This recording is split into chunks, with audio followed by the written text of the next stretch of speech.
Rewmi 24 TV.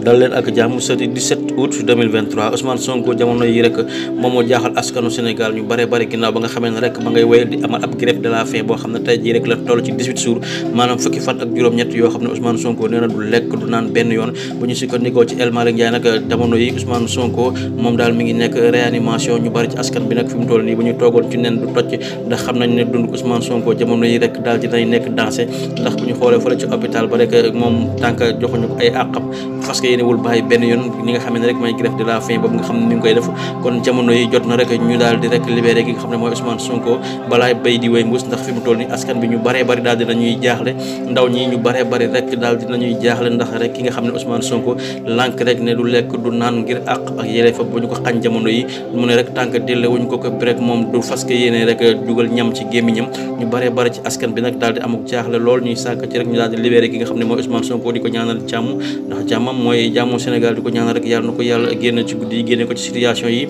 dénk ko réewum Sénégal 2024 ndax askan bi ci moom la ñu yaakaar ndax moom mooy candidat du peuple jamono yi ñu bari ci askan bi rek nanguwoo ñu dégg dara lu dul rek Ousmane Sonko kon fi mu nekk ni daal dundam daal dinay metti loolu ndax rek bu ñu xoolee 18 jours daal dina koy tool yoo xam ne lekku ko naanu ko benn yoon saa su ne rek ma nga ci hôpital principal